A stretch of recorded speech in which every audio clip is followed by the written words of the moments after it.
Hello friends, UGC net knowledge point में आप सभी का स्वागत है। आज हम कर रहे हैं UGC net paper 2 public administration के चैप्टर वाइज जो है एम लक्ष्मीकांत की बुक में से चैप्टर 4 पार्ट 3। आइए स्टार्ट करते हैं। चैनल पर नए हैं तो चैनल को जरूर सब्सक्राइब करें, लाइक एंड शेयर करें। आज हम करेंगे संचार में क्या क्या बाधाएं थी और क्या समस्याएं आई थी उसके बारे में। बाधाएं और समस्याएं। संचार में संगठनों में संचार प्रक्रिया को निम्न बाधाओं और समस्याओं का सामना करना पड़ता है। किन किन समस्याओं का सामना करना पड़ता है? सबसे पहला है अर्थ विषयक बाधाएं। जो अर्थ विषयक है उसकी बाधाएं, ये बाधाएं भाषा संबंधी दिक्कतों से जुड़ी है। ये भाषाएं संचार प्रक्रिया में प्रयुक्त शब्दों और प्रतीकों की व्यक्तिगत व्याख्याओं में और आने वाले अंतर के कारण पैदा होती है। रोडोल्फ फ्लेश ने अपने लेख मोर अबाउट गॉब्लिड्यूक 1945 में गौर किया कि सभी आधिकारिक संचार एक कानूनवादी घेरा विकसित कर लेते हैं। जो आधिकारिक संचार है वो क्या कर लेते हैं? एक कानूनी घेरा बना लेते हैं, जिसे मजाक में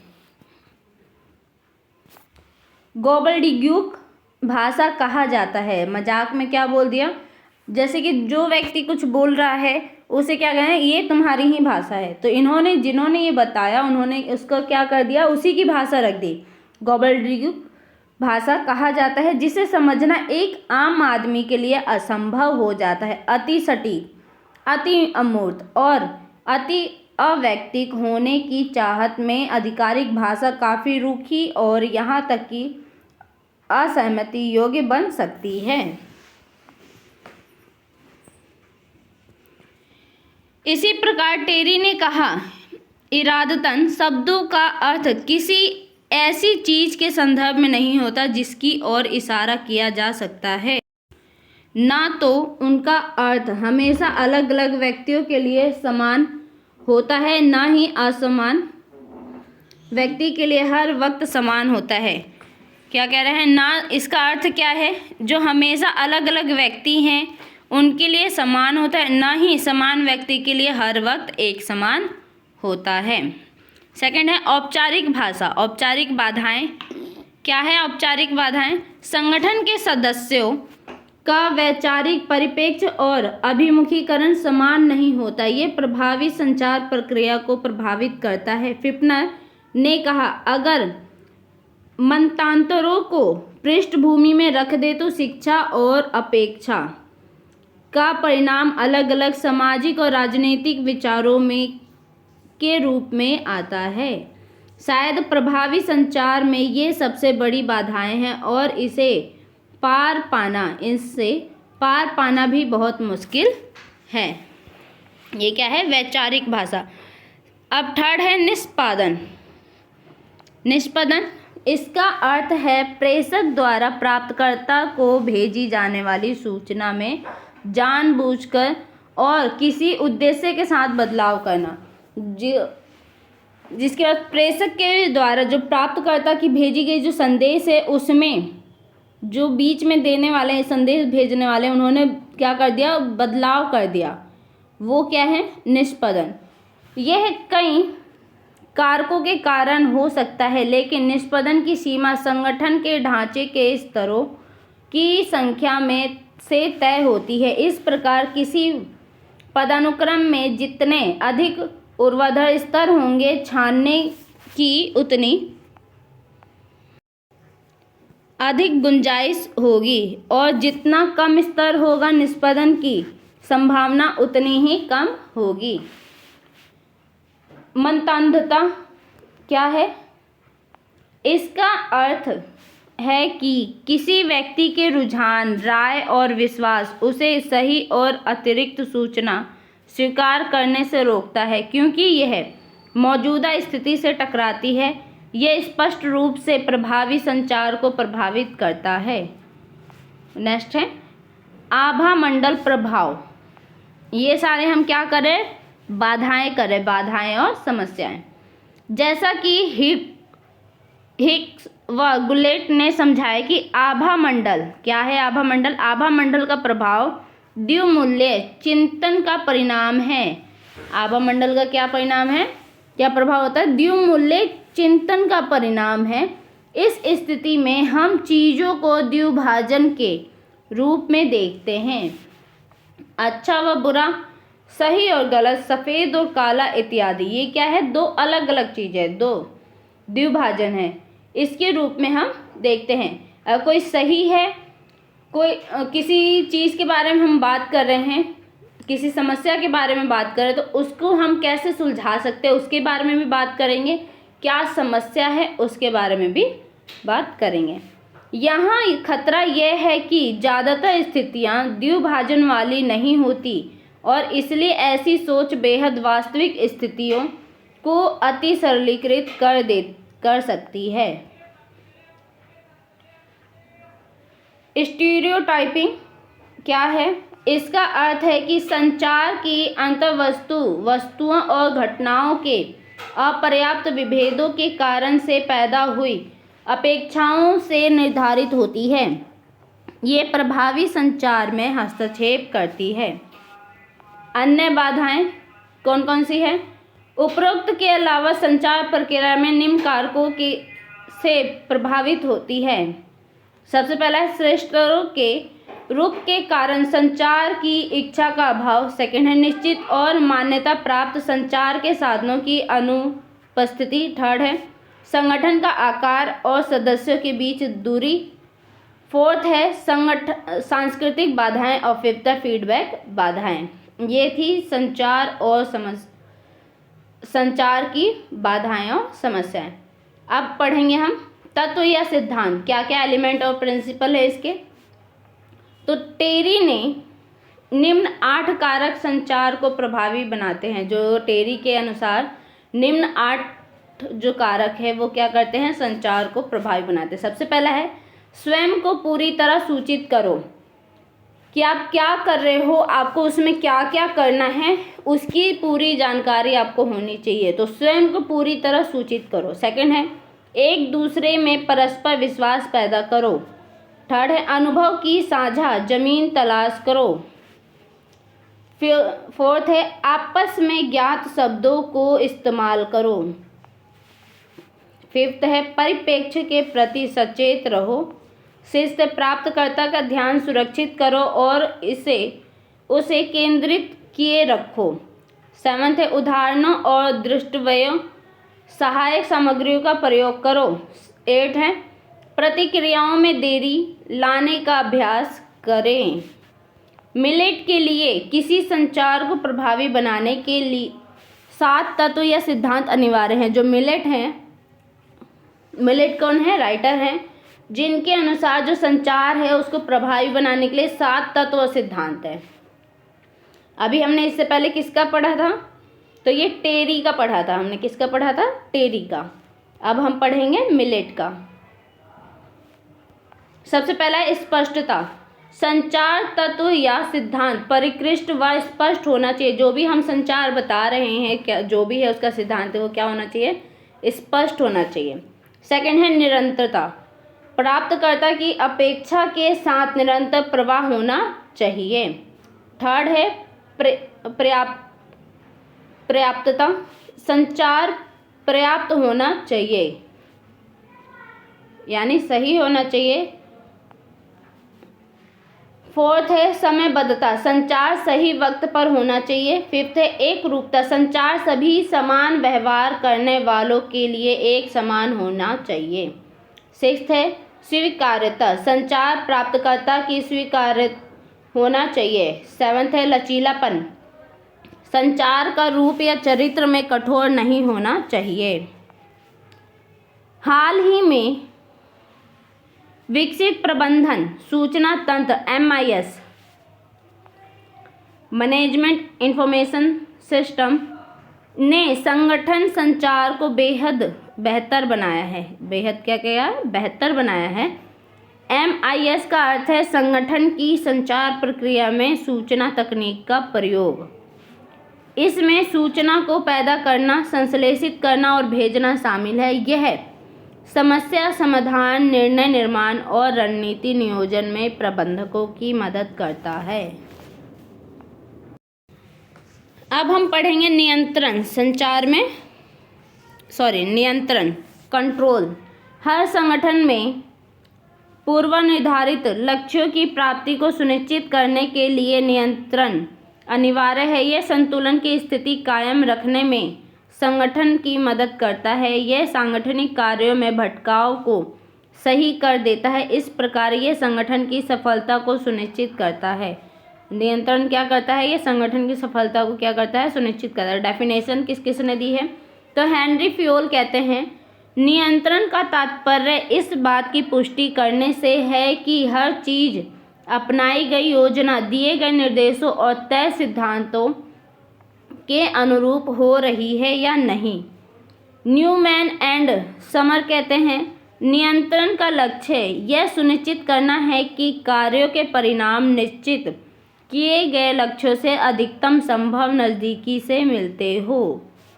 थर्ड है पीटर ड्रकर। पीटर ड्रकर ने क्या कहा है कि नियंत्रण साध्य और साधनों, परिणाम और प्रयास के बीच संतुलन कायम रखता है।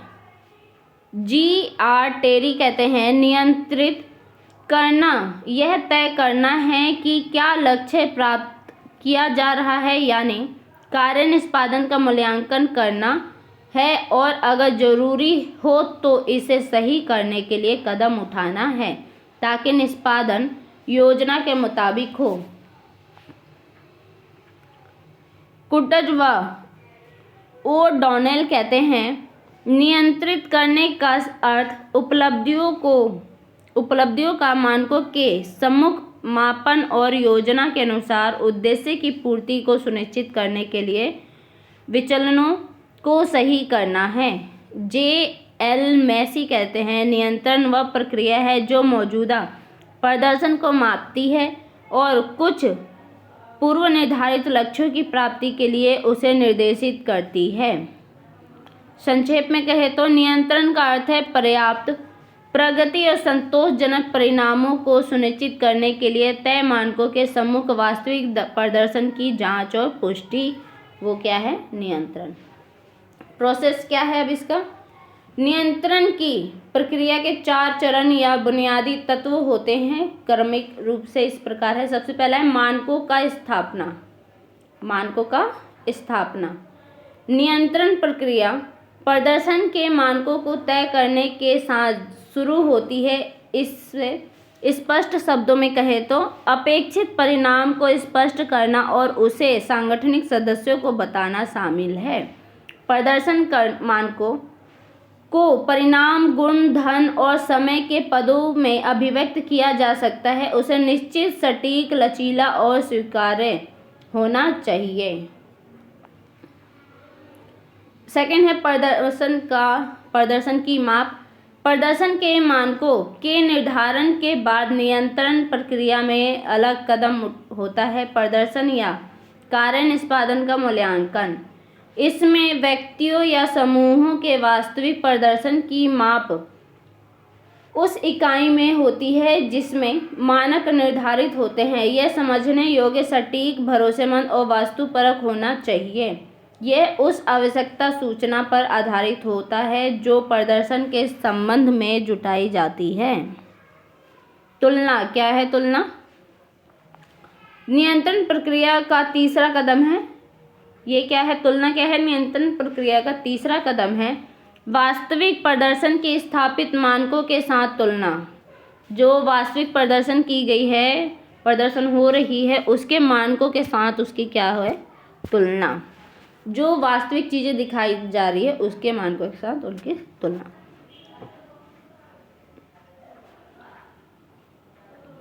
यह विचलनों की सीमा, प्रकृति, कारण और परिणाम जानने के लिए जरूरी होता है।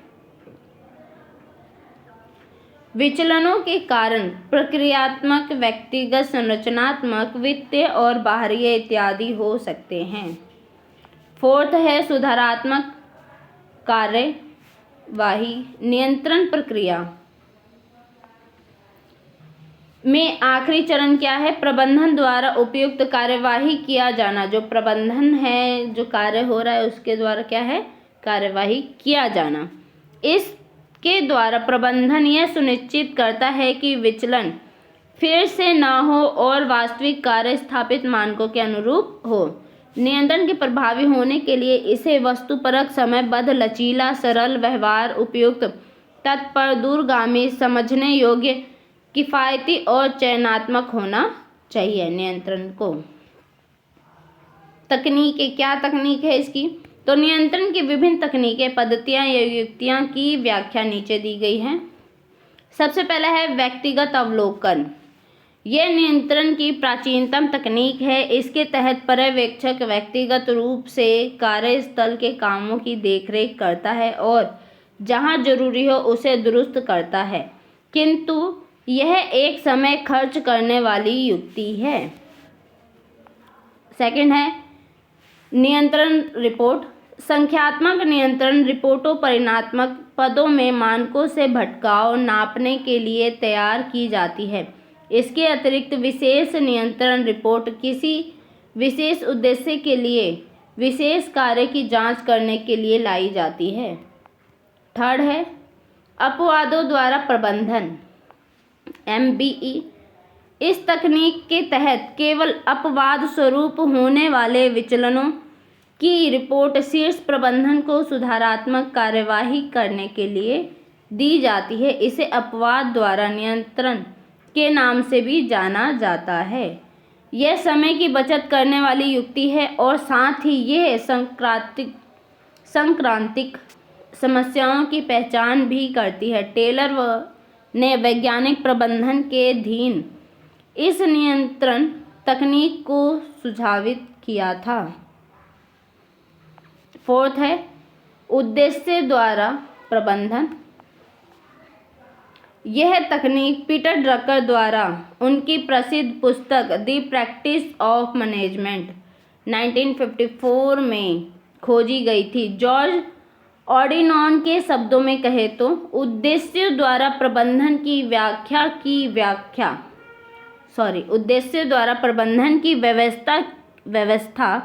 की व्याख्या एक ऐसी प्रक्रिया के रूप में की जा सकती है जहां किसी संगठन के श्रेष्ठ और अधिकतम प्रबंधक साथ मिलकर इसके समान लक्ष्यों की पहचान करते हैं। प्रत्येक व्यक्ति की जिम्मेदारी के मुख्य क्षेत्रों को उससे अपेक्षित परिणामों की शब्दावली में परिभाषित करते हैं और इन मानकों का प्रयोग इकाई को चलाने और उसके प्रत्येक सदस्य के योगदान के मूल्यांकन करने के मार्गदर्शनों के रूप में करते हैं।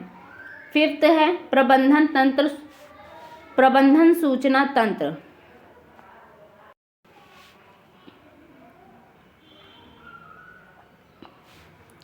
यह तकनीक समस्या समाधान, निर्णय निर्माण और रणनीति नियोजन में प्रबंधकों की मदद करती है। यह वास्तविक प्रदर्शन की समीक्षा करने और सुधार करने के रास्ते निकालने में सहायता करती है। इस प्रकार यह तंत्र प्रबंधक को कार्यों पर बेहतर नियंत्रण हासिल करने योग्य बनाता है। सिक्स्थ है प्रबंधन ऑडिट। यह सभी स्तरों पर प्रबंधन की गतिविधियों की एक व्यवस्थित, स्वतंत्र और व्यापक जांच है, जिसका उद्देश्य प्रबंधन कार्यों के प्रदर्शन में सुधारों के माध्यम से सांगठनिक उद्देश्यों की प्राप्ति को बढ़ाना है। इसे कार्य संबंधी शिक्षा भी कहते हैं। सेवंथ है प्रदर्शन मूल्यांकन और समीक्षा तकनीक। इस तकनीक का विकास 1950 के दशक में बूच एलन व हैमिल्टन ने किया था। इसका प्रयोग डिजाइन, योजना बनाने और प्रोजेक्टों को नियंत्रित करने में होता है।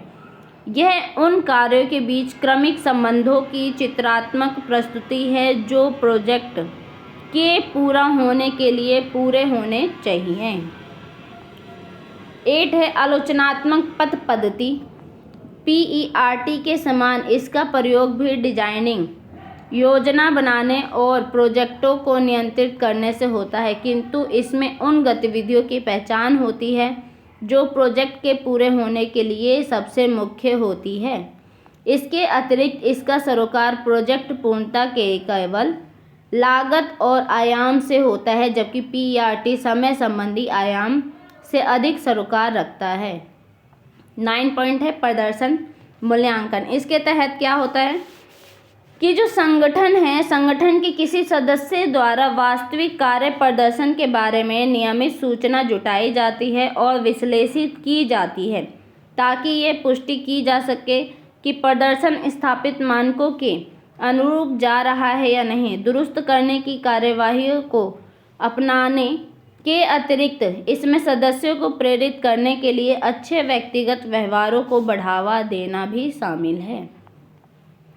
10 है बजटीय नियंत्रण। यह तकनीक बजट को सांगठनिक कार्यों में नियोजित और नियंत्रित करने के साधन के रूप में प्रयुक्त होती है। यह इस बात को खोजने की प्रक्रिया है कि क्या किया जा रहा है। किस बात के लिए है? क्या किया जा रहा है। यह इन परिणामों की तदनुरूप बजट सूचना के साथ तुलना करने की प्रक्रिया है। नियंत्रण के लिए इस्तेमाल होने वाली बजट विभिन्न प्रकार के होते हैं: शून्य आधारित बजट, प्रदर्शन बजट, योजना कार्यक्रम बजट तंत्र इत्यादि। अब है सैद्धांतिक योगदान। क्या है इसका? तो क्लासिकीय चिंतक के द्वारा टेलर, फ्योल, गुलिक, उर्विक, वेबर इत्यादि जैसे क्लासिकीय चिंतकों ने दलील दी। क्या दलील दी है? कि संगठन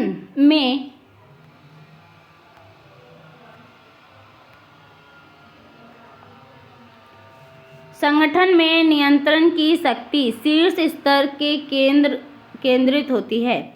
जो संगठन है उसकी नियंत्रक शक्ति कहाँ होती है? शीर्ष स्तर के केंद्र होती है। इसके अलावा वे मानते थे कि संगठन के लोग काम से घृणा करते हैं और गैर जिम्मेदार होते हैं। इसलिए उन्होंने जोर देकर कहा कि ज़्यादातर लोगों को नियंत्रित किए जाने की ज़रूरत होती है, ताकि वे सांगठनिक लक्ष्यों की प्राप्ति के लिए पर्याप्त प्रयास करें। उन्होंने ये भी सुझाव दिया कि नियंत्रण को बलपूर्ण, निर्देश, दंडात्मक, स्थिर और कठोर होना चाहिए। संक्षेप में वे मानवीय नियंत्रण, थोपे गए नियंत्रण, बाहरी नियंत्रण और केंद्रीय नियंत्रण में यकीन करते हैं। किस पे यकीन करते हैं?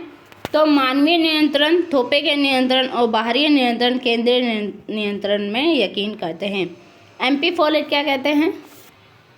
क्लासिकीय चिंतकों से अलग फॉलेट सांगठनिक व्यवहार में स्थितिगत कारकों को महत्व देते हैं। जो स्थितिगत कारक है उसको महत्व देते हैं। वे मनुष्य नियंत्रण की बजाय तथ्य नियंत्रण की वकालत करते हैं, क्योंकि तथ्य एक स्थिति से दूसरी स्थिति में बदल जाते हैं। इसके अतिरिक्त उन्होंने यह महसूस किया कि संगठन में नियंत्रण की बहुलतावादी और सूचित होना चाहिए, क्योंकि जटिल परिस्थितियों केंद्रीय नियंत्रण के अनुकूल नहीं होती है। व्यवहारवादी उपागम किसमें है? तो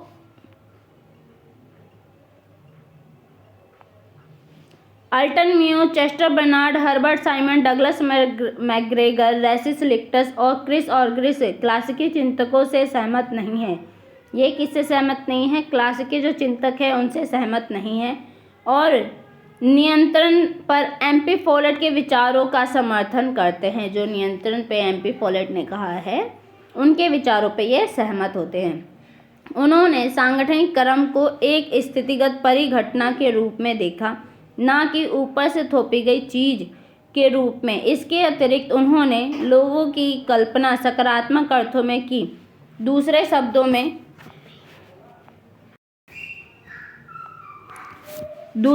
में लोग स्वभावतः काम से घृणा नहीं करते और जिम्मेदार होते हैं।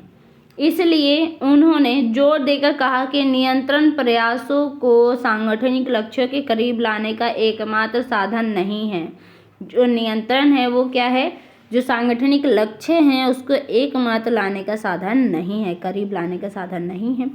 लोग उन लक्ष्यों की पूर्ति में आत्मनिर्देशन और आत्मनियंत्रण को लागू करते हैं जिनके लिए वे प्रतिबद्ध होते हैं। वास्तव में नियंत्रण को अबाध्यकारी, अनिर्देशात्मक, गैर पुरस्कार युक्त यानी दंडनात्मक, परिवर्तनशील और लचीला होना चाहिए। संक्षेप में वे तथ्य नियंत्रण, आत्मनियंत्रण, आंतरिक नियंत्रण और बहुलता नियंत्रण में यकीन करते हैं। फोर्थ है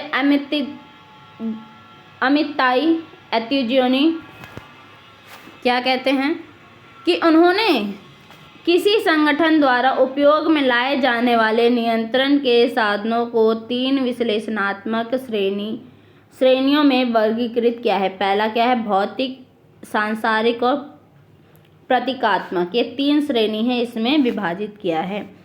भौतिक साधनों के प्रयोग कैसे होते हैं? जैसे बंदूक, चाबुक, ताला और शारीरिक दंड की धमकी देना, ये किस में आते हैं? भौतिक साधन में। पर आधारित नियंत्रण को पीड़ित शक्ति कहा जाता है। भौतिक साधनों में क्या आते हैं? बंदूक, चाबुक, ताला और शारीरिक दंड की धमकी देना।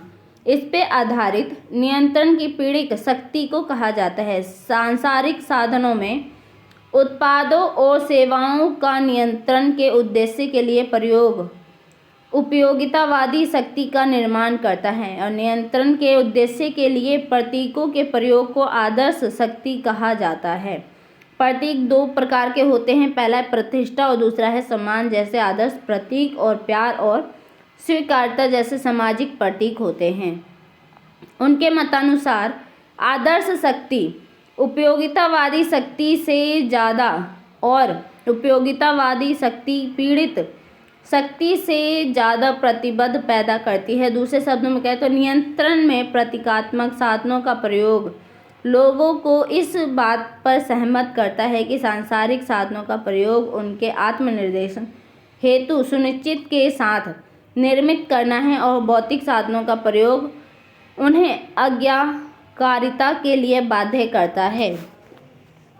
आज के लिए वीडियो इतना ही। वीडियो अच्छी लगे तो लाइक कीजिए, शेयर कीजिए, सब्सक्राइब कीजिए। धन्यवाद।